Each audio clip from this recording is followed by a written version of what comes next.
obviously your thoughts on this guy, as you said, a dream come true.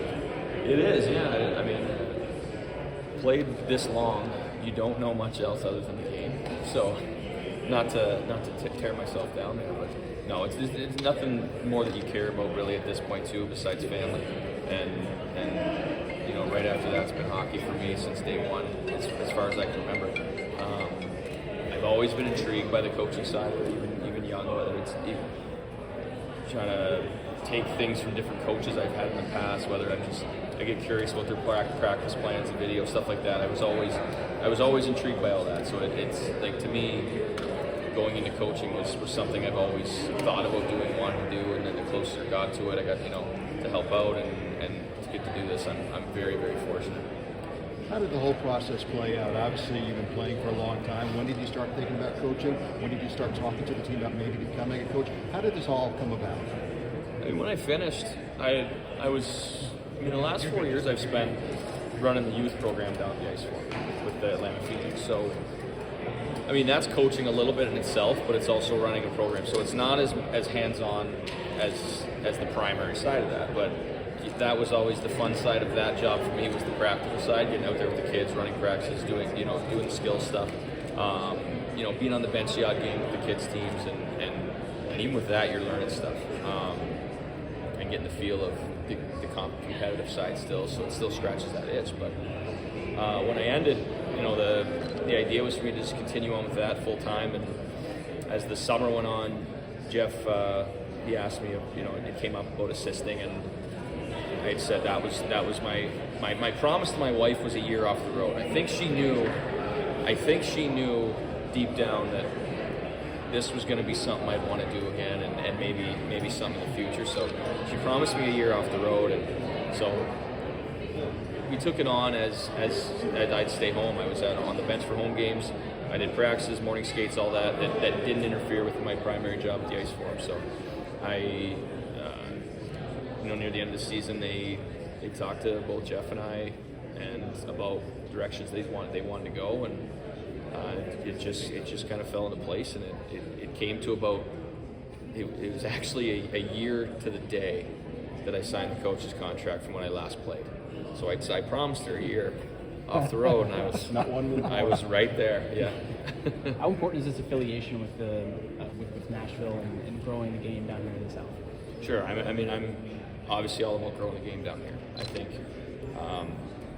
to me, the youth hockey is so important, from my background growing up with my dad running the rink back home to being involved in that, and then being here as involved as I have been with youth hockey over the years, and to now having a 4-year-old who loves the game and is going to want to play every minute of the day right now. But I don't think one goes without the other.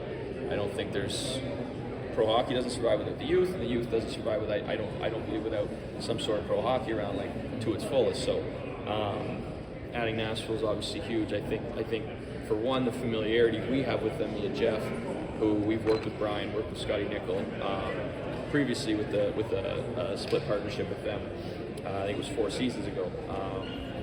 So that's obviously a positive. There's not as much of a feeling out process there. Communication's been good so far, even just on a personal level, just knowing them, and I know they're excited for me. We're excited for this, so it's positive all around. It's the closest in proximity as an NHL team we have, so obviously that's a positive as well. You mentioned about being behind the bench with Jeff last year. How much having that year, even though it was a part-time deal, that kind of helps with the transition from player to coach now? You feel like you've had a little separation from the ladder, I guess? Yeah, absolutely. It is. It's different. And that was the biggest thing too. You gotta separate yourself from it, especially with guys that I've played with.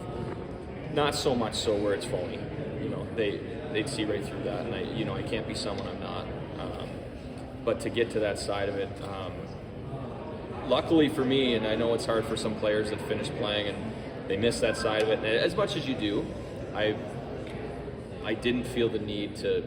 I didn't feel like I left anything on the table. Like I was fulfilled. Everyone wants their last game to be a trophy over their head that they play, and that's just not the reality of it. The percentage of that, I wouldn't even know what that is, but it's pretty small. So it is what it is. We had an amazing team that I went out on. I couldn't ask for more. out of a group than I had, and how close we were, and what we accomplished that year together. And to be honest, when I sat back and looked at it, to try to get that again, I'd have to do 17 more years.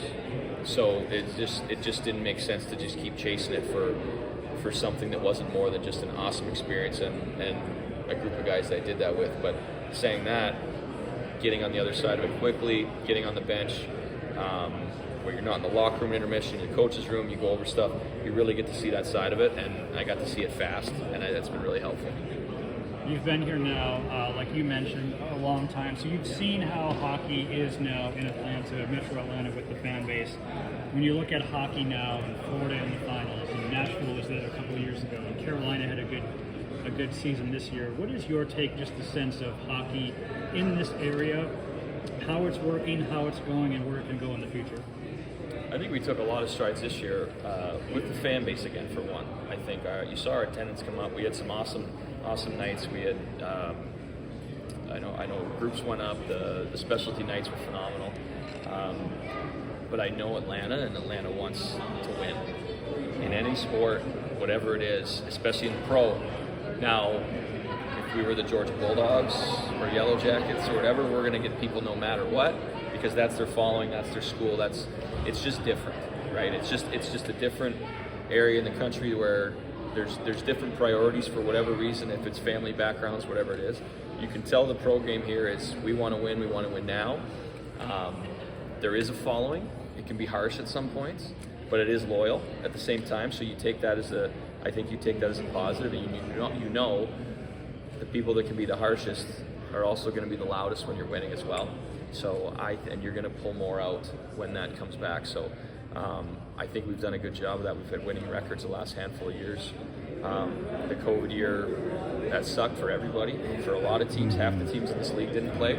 I thought we came out of that really strong and really have been pushing forward. So I think just continue on the trajectory we're on, and you're going to see people keep coming out and jump on board. I know your focus right now, obviously, is the Gladiators, but there are always people talking about, hey, if the NHL expands, would Atlanta be a good choice? I mean, do you think it would work here if they ever came back here? Absolutely. I mean, we saw, just seeing what happened with going from Turner to the Battery to SunTrust. I mean, I've been out there. I love going out there. Not that I didn't love Turner Field, because I've been there and I saw Bobby Cox's last game there. I was fortunate enough to be around for that, and it was awesome going down there. It was a different type of chore to get there, especially where we live, and now with the one-stop shop at the Battery, that's what you see that in a lot of places. We even go to Cincinnati on road trips here, and football stadiums here, the hockey rinks here, the baseball stadiums. We see it in a different season, but I can see where all the restaurants, bar areas, the apartments around there, just like the Battery style. I mean, and that's one example from our league that we go to, right? But you see that, you make that one-stop shop in a place like Atlanta in the right spot. I mean, you look at the five youth hockey rinks or the local community rinks, Sandy Springs, Alpharetta, Marietta, in Cumming, and in Duluth. There's got to be somewhere in between there that makes sense. That's clearly where your hockey market is. That's where we are. That's just where it's at. I think, we all read the same things.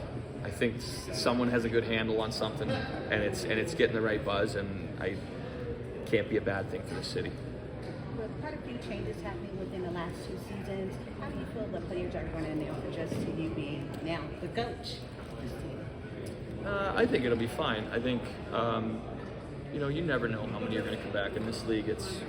It can be. Last year, after the year I played to last season, that's one of the most retaining rosters I've seen in this league in a long time. That's very unnatural. So, for me, I think to keep the right group that stays, to help me with the new group that comes in and bridge that together, right? There's going to be a gap there to bridge that, because there's new players that don't know me, that I'm just a first-time coach that played recently, and my job for some of my leaders and returning players would be to we're all in this together, and they can help send my message to that and what we want to accomplish here and what we have went through as when I played to assisting and now to head coach. So, just communicate with them. Like, I can't be someone I'm not. Some of my closest friends that are on the team, like they'd see right through that, and I wouldn't want them to do that to me, and I don't want to do that to them. That's not fair. So it's different, but everyone on a team. I took this from a coach years ago, but everyone will be treated fairly, not necessarily as equals. As a 12-year veteran probably shouldn't to a rookie, but everyone will be treated fairly, and I hope they respect that. Okay. One quick thing, and you've kind of spoken to it, style of play, setting a tone, making sure to keep building on a winning culture. Yep. Speak to those themes again, and of course how that's going to tie in with the larger engagement for the Atlanta hockey community. Sure. I think most sports are copycat leagues. NHL is a copycat league. We're kind of like the same way, right? You see whatever team wins the Stanley Cup every year, it seems like everyone goes free agent day and goes and gets those kind of players that were that style of play.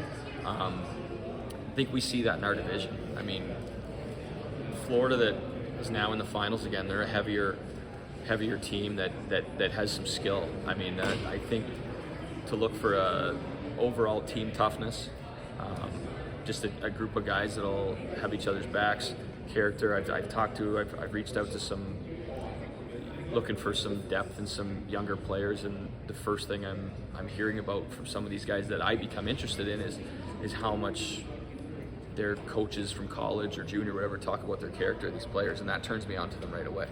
I just want a good group of guys here that are really about the team ahead of themselves, because the biggest thing to me is you're not going to get anywhere individually without team success, and the more they can grasp that early, the quicker that becomes, the trajectory goes up for us.